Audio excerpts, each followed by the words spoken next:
Good afternoon, ladies and gentlemen. We're about to begin our program for the day.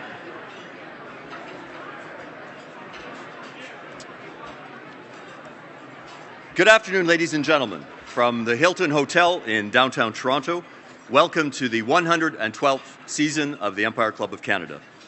Our guest today is Premier Notley, and we always like to talk a little bit about the history when we talk about 112 years at the Empire Club. And this season we opened a month ago reminding people in the room that people like Churchill, Gandhi, Hollywood stars like Audrey Hepburn, everybody has stood at this podium eventually. And it is a very historical place, and we want to continue that great tradition.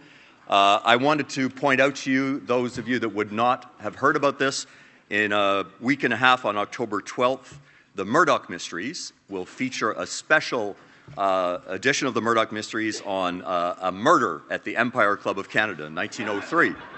And it guest stars William Shatner, who plays Mark Twain, appearing at the Empire Club. It's referred to, the episode is actually called Marked Twain. It is based on historical fact. We actually, when you look at the archives of the club, we actually have had at least one and maybe two speakers killed on the way to speak at the club. I am very pleased to ensure our speaker today that has never happened recently. So rest at ease. For those of you joining us through either our webcast, our podcast, or television through Rogers Cable, welcome to this meeting. And before our distinguished guest is introduced, it gives me great pleasure to introduce you all to our head table guest today. So, starting with Mr. Robin Sears, Principal at Earnscliffe Strategy Group, past President, Empire Club of Canada. Mr. Mohammed Danani, Executive Officer at His Highness Prince Aga Khan Shia Imani Ismaili Council for Canada. Welcome. Mr. Richard Vivian, the editor of my hometown paper, the Cambridge Times. Ms. Barbara Jesson, President and Chief Executive Officer of Jesson Communications and a Director of the Empire Club of Canada. Ms. Martine Ehrman, the Vice Chair of Global Enterprise Banking, TD Securities. Welcome. Ms. Sarah Fulford, who was introduced earlier as the most generous person in the room, the editor of Toronto Life. Ms. Tina Arvanitis, the Vice President, Government Relations and Communications at the Ontario Energy Association and a fellow director at the Empire Club of Canada. Ms. Andrea Horvath, the leader of the Ontario New Democratic Party. Welcome. Mr. Modi Jungris, the Vice Chair, Fixed Income, Currencies and Metals, TD Securities, and one of our sponsors today. And Premier Rachel Notley, Premier of Alberta. My name is Gordon McIver. I'm the Executive Director, National Executive Forum on Public Property. We have a lot of elected officials in the room today, and I have to put my glasses on for this part. But I'd like to recognize first MPP, if they would just stand, please, and be acknowledged. MPP Catherine Fife. MPP Jagmeet Singh. MPP Monique Taylor. MPP Jennifer French. MPP Wayne Gates. MPP Lisa Gretzky. MPP Sherry DiNovo. And MPP Gilles Bisson. Welcome all.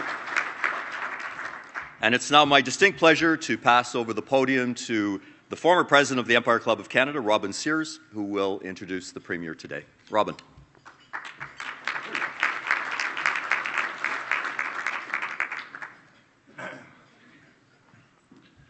Thank you very much, Gordon. It's a real privilege to be back with my friends at the Empire Club, living in exile in Ottawa as I do, and to be here for this special occasion. You know, once in every generation, a new political star explodes surprisingly onto the stage. Often they flame out and disappear, mistaking their luck and good timing for their own brilliance. But a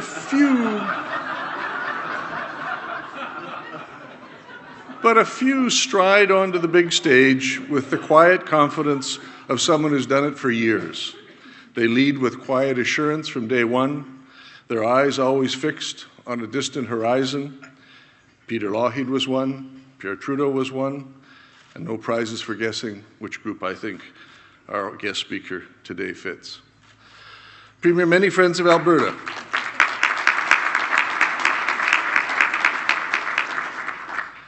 Many friends of Alberta have come out to welcome you today. The gang from Shaw Communications is here. We have representatives of TransCanada, our sponsor, TD Bank Group, and your province's lead banking partner since before Alberta was a province, CIBC.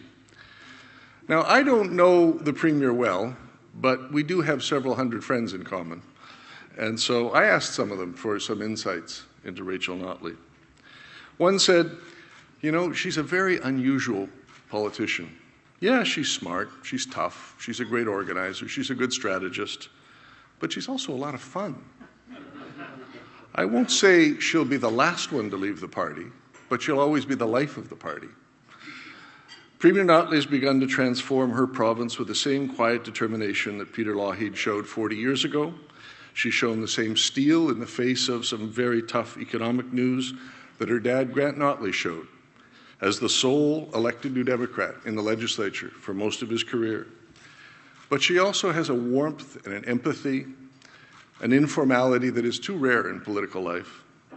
Another friend said, you know, you're just thrilled to spend an evening with Rachel, sharing stories in front of a fire with a couple of bottles of good wine. The Premier credits her social activism to her mum, Sandy Notley. She has the leadership chops of someone who, from the cradle, has been immersed in political life. The Premier is a lawyer, a community activist, a mother. She worked in government in British Columbia, in labour law in Alberta, on community issues in Edmonton and Vancouver, and she even represented Alberta's nurses. Oh, and I understand she's not bad at math. Being the life of the party was important when she became leader. Her party desperately needed an injection of life. In many parts of Alberta, New Democrats came under the protection of the Endangered Species Act. In small-town Alberta, from her dad's time up to the years of her predecessor and mentor, Brian Mason, as the leader, you expected to drive for hours to do an event where maybe 6, maybe 8 people showed up. In one such town in the last campaign, at the first event, they got 10 people out. And that was an achievement. That was the entire membership of the party in the riding. Towards the end of the campaign, the party's nighttime war room crew, shattered with fatigue, propped up on sugar and caffeine, were suddenly shaken out of their stupor by a panicky phone call from the organizers in that same small town. More than 300 folks had shown up. And like any excited campaign crowd, they were jostling and pushing and demanding selfies, and the organizers were losing control. The war room gang looked at each other, and one said in quiet wonder, maybe something really is happening here. And a few days later, indeed it did.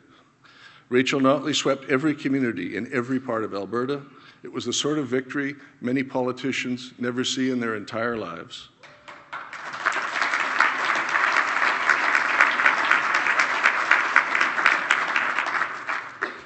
But she woke up to a very tough morning after. The province was headed into the toughest economic squeeze in a generation.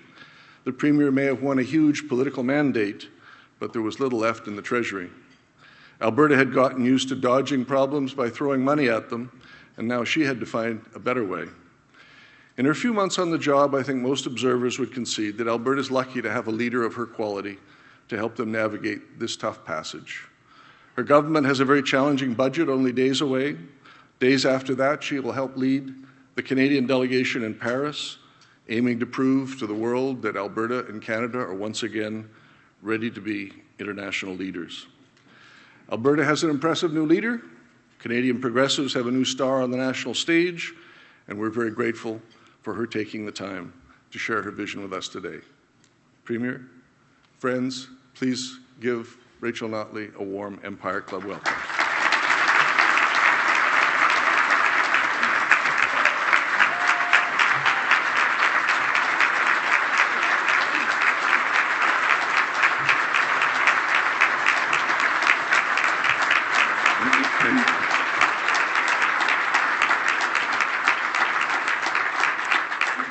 Well, thank you very much, Robin, for that wonderful introduction. You have a wonderful cadence to your voice as well as substantive delivery, and I was really thinking, yeah, I would much prefer to just sit and listen to him speak for the next 20 minutes. This is lovely, and it's about me, and it's kind of fun.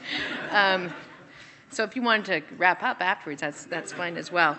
It is truly a pleasure to be here. It's a pleasure to be on this stage. I will do my very best to get off the stage without flaming out, and hopefully earn my place in the second category of Robin's politicians. But it is wonderful to be able to be with you here in Toronto. So thank you all for coming out here today. I'm just back from New York, which was quite an exciting place to be this week. There was a very important United Nations session going on. There were several other conferences going on and a recent papal visit. And underlying it all, there was quite an entertaining U.S. national election working its way through. I hope that I'm not actually creating a diplomatic incident by saying that if Donald Trump ultimately wins the U.S. presidency, there's going to be quite a revolution worldwide in men's hairstyles. Don't get too excited. So get ready. There's an almost equally exciting campaign going on here north of the border.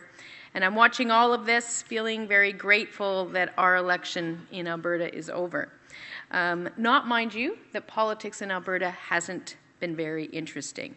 I'm the fourth premier our province has had in 2 years. And there's been a lot of change at the top in our province, even before I arrived. A lot of drama and a lot of uncertainty. And then a change in the governing party for the first time since 1971. Since then, I've been working hard on our agenda, which we will begin to detail in a provincial budget our government will be presenting to the province in our legislature in the week of October 26th. But I'm here today to outline a little bit of what we're working on back home in Alberta. And then I'm going to conclude by offering you just a few words on the importance of the Alberta-Ontario Economic Partnership. So let me begin by saying that the challenges that the people and the government of Alberta face right now are not small. A year ago today, energy prices were strong. A barrel of oil traded at $95.55 US. This morning, it was trading at $44.38 a barrel. In 2014, the Alberta economy grew by 4.4%.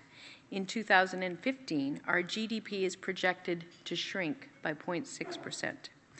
The economy of Alberta added 48,000 jobs in 2014, and by one estimate, we have already lost 35,000 jobs in the energy sector this year alone. Energy sector capital expenditure in our province stood at approximately $70 billion in 2014 and has declined already to approximately $45 billion in 2015. So this very significant economic shock has implications across the country, including here in Ontario. The federal government's finances and therefore its ability to support programs and transfers for all Canadians have taken a significant hit. And the broader private sector economy across the country has lost a significant pillar of growth. Ontario's financial and manufacturing industries in particular have been key partners in Alberta's development and have much at stake in these circumstances, I know. So these realities are confronting the Government of Alberta overall with a tough fiscal challenge in terms of our own budgeting. We ran a $1.1 billion surplus last year, but our predecessors in office projected in the spring election that this year our province would run a deficit of more than $5 billion. And since that estimate, pressure has continued on oil prices and therefore on our provincial our finances, so that deficit may well end up being higher. So these are tough challenges, to be sure. But put up against this, I believe very strongly that we have some very significant advantages in our province to build on. Alberta has world-class universities and colleges. We have Canada's youngest and best educated workforce. Our province still has, by far, the lowest overall provincial taxes in Canada, with no sales tax. We have, by far, the lowest provincial debt in Canada, 0 net debt in all, the only province in the country that can claim that. We have an innovative, flexible capital market, and as much as our energy industry is under pressure, our world-leading energy companies know how to cope with the volatility that is inherent in the energy business these days. Now, we don't change our government all that often in Alberta. As I alluded to earlier, the last time a new Alberta Premier ventured out of this province to introduce a new government was when Premier Lougheed did it in 1971. But we are working very, very hard to make the transition as smooth as possible and to bring as much economic stability and certainty to our province as we can while we implement our plans to address these challenges. Those plans center on living up to our promise to grow prosperity and create good jobs and conditions that will be widely and fairly shared, renewed prosperity that will benefit every Albertan.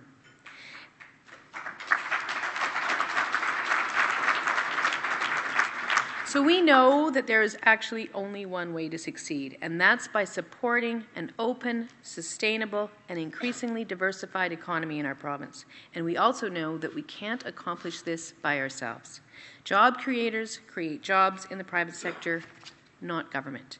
And so our commitment is that we will be honest, thoughtful partners to those job creators.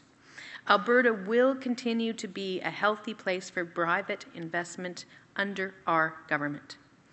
And we know that our energy industry is a foundation of our economy and will be for many years to come.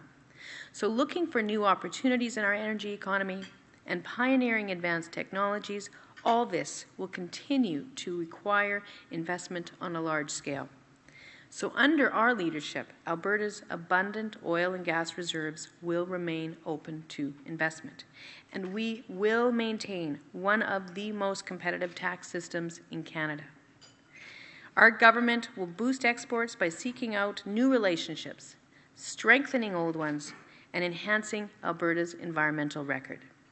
And we will be consultative and prudent in how we take the province in a new and better direction. Now, as much as I'd like to, the fact of the matter is that we do not control the international price of oil.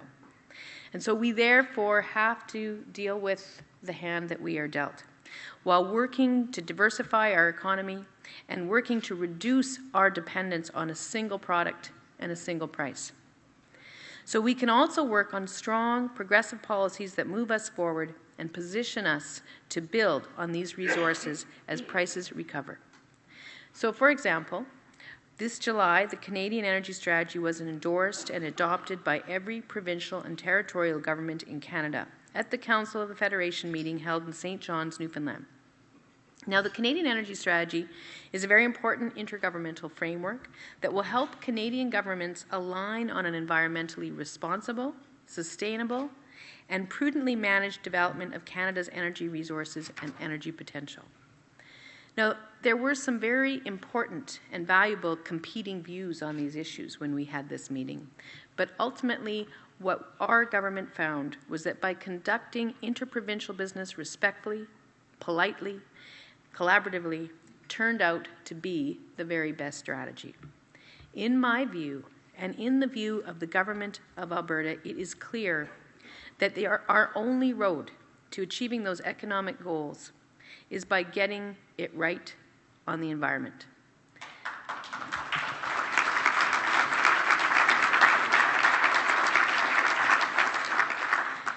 And I believe, now I discussed this issue with Premier Wynne yesterday, and I believe that Canadians are of one mind on this issue. They expect their governments, all of their governments, to act decisively and responsibly on climate change. And so we are listening carefully to Albertans about this issue, because Albertans feel strongly, as do many business leaders in the energy industry, that it is long, long past due for us in the Government of Alberta to get it right on the environment. Air pollution and poor air quality is a direct threat to the health of our children and seniors. And Albertans know well that environmental issues, and specifically the issue of climate change, is a key global problem that every community and every jurisdiction must help to address, especially energy-producing jurisdictions like ours. And if we don't get it right on this issue, a solution is going to be imposed upon us. We know that, sooner or later, by others, by the federal government and by our markets, who will increasingly insist that energy products that they buy be mined and processed responsibly. If we want an environmental policy that works for Alberta and keeps our capital in Alberta, then the time for us to act is now, which is what we will do. And we know as well that the province needs to act because doing so is, quite frankly, it's going to increasingly be the price of admission to those new energy markets that we know we must develop. So it is my hope that by acting decisively on the issue of climate change, we will reframe the current national debate over pipelines and energy infrastructure. By making better decisions in Alberta about the environment, we will hopefully then be able to discuss key pipeline projects on their own economic and environmental merits. Now, speaking for a moment in more detail of the energy business, if you follow energy industry news at all, which I'm expecting about 75% of you here do, you probably know that our province is conducting a review of our province's royalties. Now, this is an important review that is about modernizing and updating our royalty system so that it fits our future energy industry instead of its past. This review is about considering whether there are ways to better manage our royalties so that they better support processing, diversification, and value-added development. And this review is about ensuring that as prices recover, we collect and begin to save an appropriate share of our own resource wealth in the Alberta Heritage Savings Trust Fund for the future of our children and for our grandchildren. The time is past due, long past due, for the Government of Alberta to return to a responsible, long-term approach to collecting and investing our royalty wealth, and that we stop being the farmer who pays for his groceries by selling the farm's topsoil. So that's important to us. We made that promise to Albertans in the election, and they responded overwhelmingly. So here's the timeline. We intend to announce our policy changes in this area by the end of this year, by the end of 2015. And any changes that occur from that review will be implemented after 1 year's notice. So investors and energy companies will have a year to prepare for any royalty reforms which would come into effect in January of 2017. So let me speak a little bit about Alberta's broader fiscal challenges. Now, we've seen drops in the price of oil many times before in Alberta, and we'll see price cycles many times in the future. But that doesn't make it any easier for us to deal with the kind of revenue shocks that we are witnessing as I speak. We'll be setting out the details of how we intend to manage this situation in the provincial budget that we will present in the Alberta Legislature during the week of October 26th. But generally speaking, I'd like to say we're looking to achieve three things. First, we are going to stabilize public services, and we are going to correct some of the mistakes that, in our view, the previous government made in managing public finances, for instance, with respect to protecting our health care and our education, frontline services that matter so much to the people of Alberta. Secondly, we will present a plan to return to fiscal balance. Albertans understand that the government needs to play a shock absorber role, but they also want to know and deserve to know exactly how our government plans to bring the budget back to balance, and so they will know that. And finally, the Government of Alberta has an important role to play as good partners to Alberta's job creators, entrepreneurs, good ideas people, and visionaries. Becoming Canada's best place to start and grow a business, competing at the high end with our Alberta businesses that provide our people with good, high-skill, mortgage-paying jobs, that's very important to us. It's about doing more than we have thus far. It's about operating a province with a modern and efficient infrastructure, about expanding access to capital, about supporting innovation. And it's about being determined about trade development and, quite frankly, single-minded in attracting inward investment throughout our economy. So we can do that, and as well, we can reform the way we structure government so that we are easy to work with. One-stop shopping for government business services.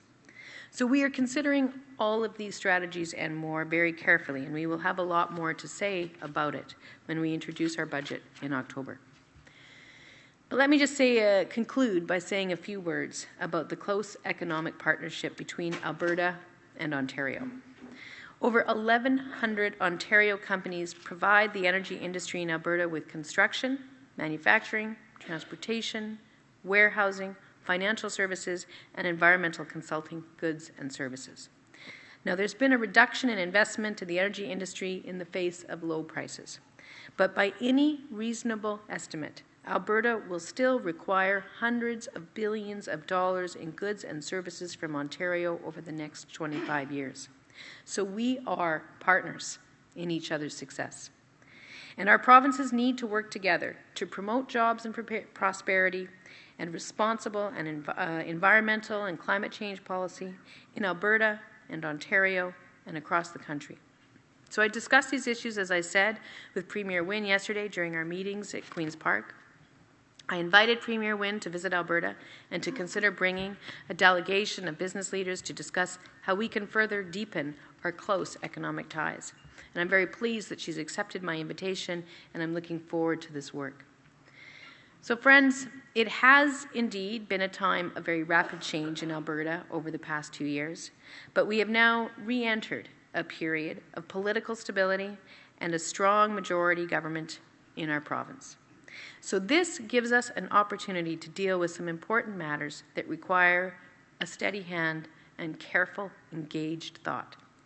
We will stabilize our public services and run them well. We will set out a plan to return to a balanced budget, and we will work within our means to promote jobs, value-added production, diversification, and prosperity. As I said again, prosperity that is widely shared and in balance with our duty to act on climate change. So I want to thank you all for coming out to join me here today, and I'm looking very forward to seeing many of you coming out to Alberta to visit us. Thank you very much.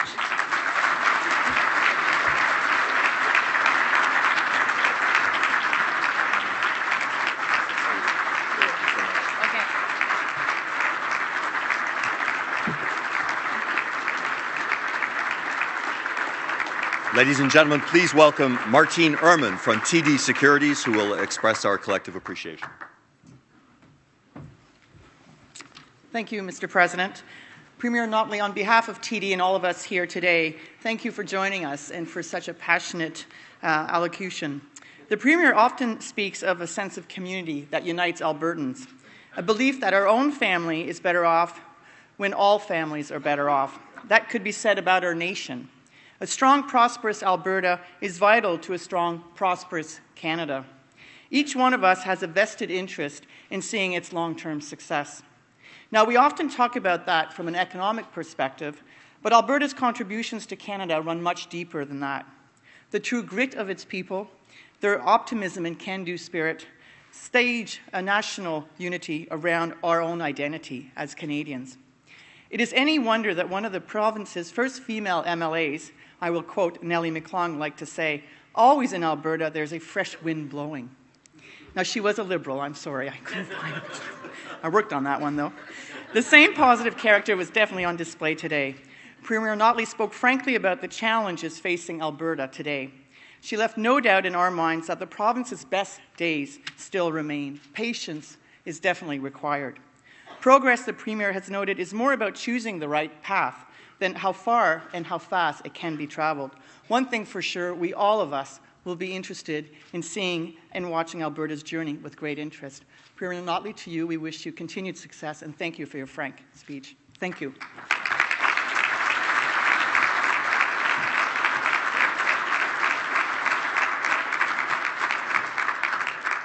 Thank you, Martine. Well said, and thank you again to the Premier as well. We're so happy you ventured out of your province, and please do feel free to come back anytime to the Empire Club of Canada. You'll always be welcome. Thank you to our generous sponsors today, the TD Bank, for sponsoring the event. And we'd also like to thank the National Post, which is our national print sponsor, Rogers Cable, our broadcaster. We'd also like to thank mediaevents.ca, Canada's online event space, for live webcasting today's event globally. Please follow us on Twitter at empire_club and visit us online at empireclub.org. You can also follow us on Facebook, LinkedIn, and Instagram. Please join us again, ladies and gentlemen, in the upcoming weeks. We have some extraordinary events scheduled over the coming weeks, including on Monday in our ongoing Premier series, we have Kathleen Wynne coming to this same room, in fact, on Monday. Note to self, transition to red tie. Dr. Graham Shear, President and CEO of Canadian Blood Services, on October the 13th at the Arcadian Court. Michael Medline, President and CEO of the Canadian Tire Corporation, on October the 14th at Arcadian Court. Heather Conway, Head of English Services at CBC Television, on November 20th, also at Arcadian Court. And ending up our year, or getting close to it, on December 8th, we have the Governor of the Bank of Canada coming to give us his view on the economic forecast for our country at the Metro Toronto Convention Centre. So this ends today's meeting, ladies and gentlemen. This meeting is now adjourned. Thank you so much for your attendance.